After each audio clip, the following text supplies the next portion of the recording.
Thank you, Corinne. I've got two questions, but first, can you tell me the backstory behind the nice bling you've got around your neck over there? Well, I had a chance to meet with some of the hostages' families myself back in December, and the father of one gave me this to wear, and I try to wear it as much as I can, just to remember that, again, 293 days they need to be home with their families. And since they're here at the White House, and this is going to be a prime topic of conversation, I thought it was appropriate to wear it today.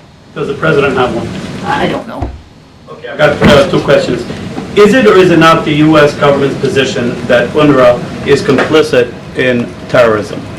UNRWA does some things that no other agency can do on the ground in Gaza. You and I both know that. Now, there has been an investigation done to some of their employees, and I understand that there's been some additional claims or charges against additional employees too that have been laid out there, but it's clear to us that UNRWA has taken this seriously. They fully investigated it.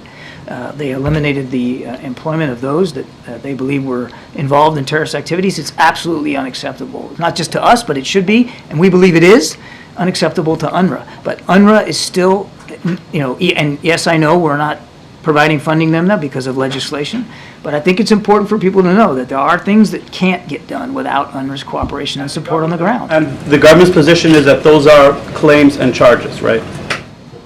Claims and charges. Some of them have been verified because they did their own investigation, UNRWA did, and terminated some of those employees. So clearly, there was something to it. My second question. Hezbollah has been firing thousands of rockets. At what point does that violate the president's don't warning? We are working, as I said in my opening statement, to try to resolve the differences at and around the blue line.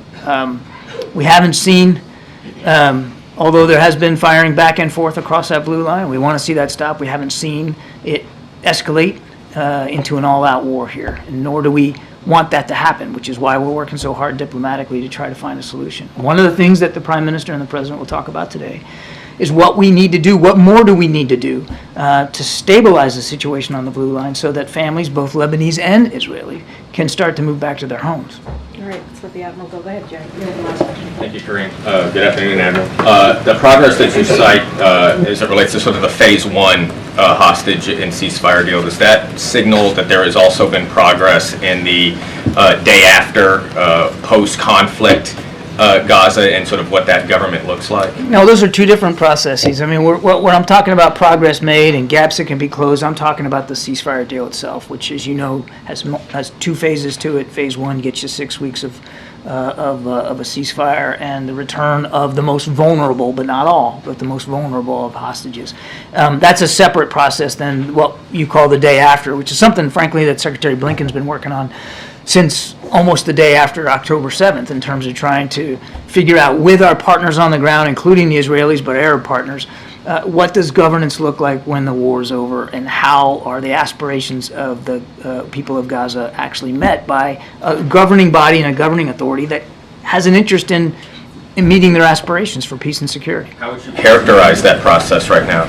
It's ongoing, and still a lot of work is being done. I mean, if you want me to give it a report card, I can't do that, but I can tell you that Secretary Blinken, Jake Sullivan, the whole team is still very much dedicated to that.